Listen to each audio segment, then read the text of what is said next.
Olá pessoal, tudo bem com vocês? Eu espero que sim. Eu sou Valéria Queiroz, sejam muito bem-vindos ao meu canal.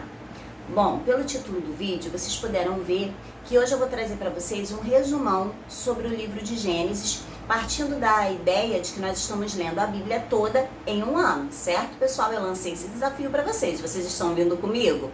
Eu espero que sim.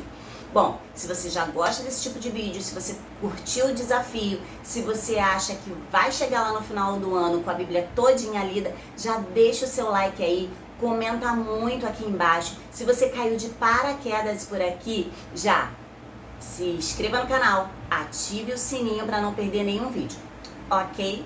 Então vamos lá, gente. Começando, o livro de Gênesis, ele tem 50 capítulos. Ah, gente, só para lembrar, eu não sou nenhuma teóloga, tá? Eu tô aqui de serva do Senhor, tá bom? Nós estamos juntos, conhecendo ao Senhor, prosseguindo nisso, nesse conhecimento, buscando conhecimento da parte de Deus, tá bom? Nós estamos juntos nessa caminhada. Por favor, não espere de mim nada assim de alta excelência, porque vocês não vão ter isso, tá bom? Nós estamos juntos. Eu tô trazendo aqui um resumo daquilo que eu li, tá? E que eu espero que vocês tenham lido também. Então vamos lá. Gênesis tem 50 capítulos, que eu achei que a gente leu assim super rapidinho. Pelo menos eu achei que passou muito rápido, gente. Vocês acharam também? Comenta aqui embaixo. Nossa, passou muito rápido. Esses 50 capítulos foram lidos assim rapidamente. E esses 50 capítulos, gente, eu tô com uma colinha aqui na mão, tá? Esses 50 capítulos, eles vão falar sobre a origem de tudo, sobre o princípio. E é justamente isso que a palavra Gênesis vai significar, né? O começo, o princípio de tudo. E aí, Deus vai falar através de Moisés, né? Porque foi Moisés quem escreveu o livro de Gênesis, assim como todo o Pentateuco, ou seja, assim como os 5 primeiros livros da Bíblia. E aí, Deus usa Moisés para escrever, através da inspiração do Espírito Santo, tudo aquilo que aconteceu lá no princípio, antes de todas as coisas surgirem, né? E mediante a palavra do Senhor, o poder da palavra de Deus, todas as coisas vieram a existir, inclusive nós. Então vamos lá, ó. Capítulo 1 e 2 vai falar exclusivamente sobre a criação, sobre a palavra criadora do Senhor. Então, através da sua palavra, o Senhor cria todas as coisas que existem. Nada havia e através da palavra do Senhor, tudo veio a existir. E nós cremos nisso não por estudos excessivos, mas pela fé. Em Hebreus 11:3 vai dizer assim, ó: pela fé entendemos que os mundos pela palavra de Deus foram criados, de maneira que aquilo que se vê não foi feito do que é aparente. Então, pela fé, nós cremos que tudo que nós vemos foi criado pelo Senhor, ok? Então, continuando, nos capítulos 2 e 3, nós vamos ver especialmente a criação do ser humano, tá bom? Vai falar que Deus criou do pó da terra o homem, a sua imagem e a sua semelhança, soprando fôlego de vida nas narinas de Adão, né? Esse foi o nome recebido pelo primeiro homem, primeiro ser humano formado por Deus.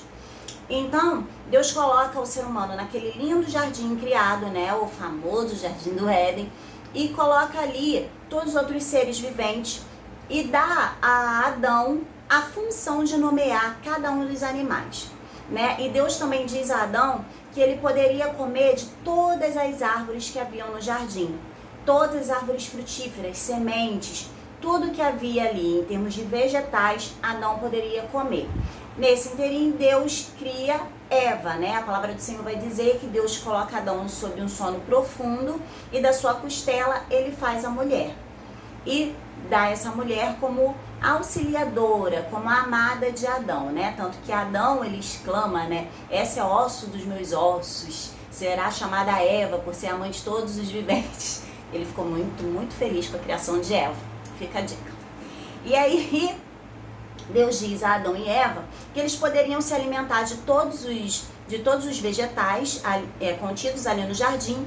Porém, nós vemos aí nesses primeiros capítulos a primeira proibição citada na Bíblia, né? Nós vamos ver que o Senhor ele vai proibir Adão e Eva de comer da árvore do conhecimento do bem e do mal. Só que Eva, induzida pela serpente, ela se deixa induzir, gente, porque nós temos a opção de obedecer a Deus e de desobedecer, independente das circunstâncias, independente do que está à nossa volta, independente das influências do meio, tá? Nós somos seres pensantes, nós somos criados à imagem e semelhança do Senhor. Então nós temos o livre-arbítrio, nós temos a decisão. Eu decido pecar ou não. E Eva decidiu pecar, induzindo o seu marido, que também fez uso do seu direito de escolha e escolheu por pecar. Então ambos são expulsos do jardim do Éden. Beleza? Não, né? Vamos lá, seguindo em frente. No capítulo 4 vai falar que Eva dá à luz a Caim. Gente, eu me embolo tanto nesses nomes. Que Eva vai dar à luz a Caim. E no meio da história nós vamos ver que Caim e Abel oferecem sacrifícios ao Senhor, porque Eva também dá à luz a Abel, né? Após um tempo, após o nascimento de Caim, Deus dá à luz a Abel e ambos vão oferecer sacrifícios ao Senhor. Só que a Bíblia vai dizer que o Senhor, ele se atenta, ele gosta mais, ele recebe o louvor, a adoração, o sacrifício de Abel e rejeita o de Caim. E por esse motivo Caim sente inveja do seu irmão mais novo e o mata. Então nós temos aí relatado o primeiro homicídio, né, citado na humanidade, que ocorreu na humanidade.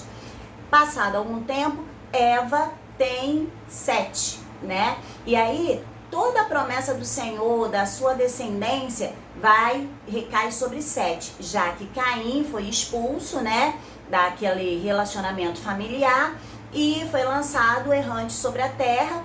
Então a promessa do Senhor, ela é renovada sobre Sete, ok?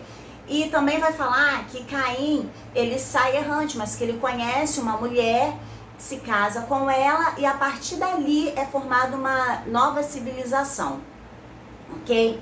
No capítulo 6, nós temos já um avanço de gerações e vai falar já sobre a degeneração do gênero humano, vai falar sobre o pecado excessivo na face da terra, vai falar sobre a escolha do ser humano de uma forma geral, enquanto sociedade, de desagradar o Senhor, de fazer o que é mal. Se você consegue ver alguma semelhança com a nossa atual situação, não é mera coincidência. O ser humano, ele continua fazendo a escolha de se afastar de Deus, infelizmente. Só que naquela época, assim como nós acreditamos que para o futuro, o resultado não foi bom, né? O Senhor, ele decide destruir toda a sua criação, desde os vegetais até animais, até o ser humano. E ele, olhando do céu, ele vê um homem, que a Bíblia fala que era um homem justo, bom e temente ao Senhor. E o Senhor se agrada, né, com a atitude desse homem que é Noé.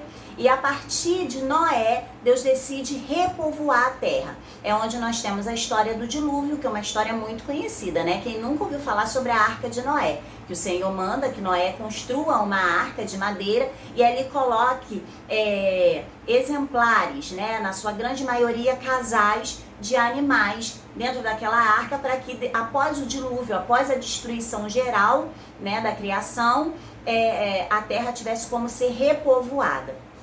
E assim ocorreu, né? Nós vemos que o dilúvio caiu, destruiu todas as coisas e os que estavam salvos na arca, Noé, seus 3 filhos, suas 3 noras e a sua esposa, além dos animais, foram salvos e a partir dali nós tivemos uma repopulação da face da terra. Nos capítulos 10 e 11, nós temos novamente o pecado excessivo. Gente, o ser humano gosta de pecar, não é mole não. E nos capítulos 10 e 11 vai falar sobre a dispersão das nações. O que isso quer dizer? A população começou a crescer novamente, começou a pecar novamente, e agora o pecado não só os distanciava de Deus, como fazia com que eles quisessem tocar os céus, ou seja, se elevarem, se tornarem como deuses, né? E, como eu falo, né? E aí, Deus resolve destruir aquilo que aqueles homens intentavam fazer, que era a famosa Torre de Babel, né? Eles queriam construir um monumento, uma torre que tocasse o céu, para que eles fossem muito conhecidos por gerações e para que eles obtivessem um louvor que pertencia apenas ao Senhor. Então, o que Deus faz? Ele reparte línguas, ele divide a língua entre as pessoas. Até então, os homens falavam um único idioma, uma única língua. E ali o Senhor, ele divide diversos idiomas e as pessoas tentam se entender, tentam falar e não conseguem. E há uma grande confusão, que é o que significa a palavra Babel, né? Confusão. e aí eles são separados, eles vão para lugares distantes, dando a ideia de que aí surgiram as diversas nações da terra. Abrindo um parêntese, eu acho essa passagem muito interessante, que apesar do ser humano ele sempre utilizar o que Deus nos dá de bom para o que é ruim, mas é bom a gente sempre meditar na parte boa, né? Quando o povo ele tinha uma única língua, né, o próprio Senhor, ele olha e fala, a gente não pode deixar assim, porque enquanto eles tiverem uma só língua, enquanto eles falarem de uma só forma, nada será impossível para esses homens. Então aí a gente vê o valor da unidade. Enquanto a igreja do Senhor estiver unida, estiver em unidade, falando uma só língua, em termos de ideias, em termos de fé, nada nos será impossível, né? No Senhor nós podemos todas as coisas, principalmente se nós estivermos em união, em unidade. Mas continuando, então as pessoas são dispersas, né? E aí nós temos a diversidade de idiomas sobre a terra. A partir do capítulo 12, entra na história um homem chamado Abraão, e a esse homem Deus faz grandes promessas. Deus vem a Abraão, Abraão não era um homem melhor do que ninguém, Abraão não era um homem supra-sumo especial, simplesmente Abraão tinha fé. Ele creu quando Deus se apresentou a ele, e isso o justificou, né? Lá em Hebreus, na galeria dos heróis da fé, nós vamos ver isso, que Abraão foi justificado pela fé. Ele creu e ele tinha tanta fé que ele foi chamado de amigo de Deus. Tamanha era a fé de Abraão. E o Senhor, ele se alegrou tanto da fé de Abraão, que ele vai lhe fazer uma promessa de que após ele, né, a sua geração, a partir da sua geração, né, a partir da sua semente, seriam benditas todas as famílias da terra, a partir da sua família. E essa palavra, ela é obviamente direcionada à pessoa de Cristo, porque a partir de Cristo, descendente de Abraão, ele seria bênção para todas as nações, não é verdade? E o povo de Israel, que é descendente direto de Abraão, seria usado como um meio para abençoar, né, todas as nações da terra. É uma promessa muito linda, porque Deus, ele se aproxima de um homem por amor a esse homem, mas ele olha além. Ele olha para esse homem e vê as nações, né? Toda raça, tribo, língua, nação e cor. Deus ama a todos, e ele escolheu Abraão, ele escolheu a descendência de Abraão para trazer bênção, para trazer salvação, para que Jesus viesse e pudesse salvar a todos os povos, línguas, raças, tribos e nações. Isso é lindo, né? E Abraão, ele crê naquela promessa, apesar de Sara ser estéril, apesar da sua esposa avançada idade não conseguir gerar. E nós vamos ver a partir do capítulo 17. A partir do capítulo 17 nós vemos o cumprimento dessa promessa, né? Abraão gera Isaac, que nasce a partir de uma história bem longa, né? Que nós vamos ver que antes disso nós temos a história de Agar e Ismael. Mas aqui nós vamos nos deter a Isaac, né, que é o filho da promessa, né, que através dele nós teríamos o cumprimento da promessa que o Senhor fez a Abraão.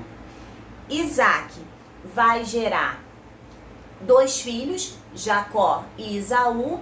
Esaú, por algum motivo, né, no seu coração, no seu íntimo, ele é rejeitado, e Jacó, ele é escolhido para perpetuar a bênção que Deus fez a Abraão, né? Então nós temos o Deus de Abraão, Isaac e Jacó, e não de Abraão, Isaac e Esaú, que seria, né, o logicamente correto, já que Esaú era o primogênito. Mas não, a bênção estava sobre Jacó, a promessa estava sobre Jacó. Jacó tem o seu nome mudado a Israel, né? Para Israel, ele tem 12 filhos, e Diná. E esses 12 filhos são responsáveis pelas 12 tribos de Israel, e dentre eles nós temos a história de José.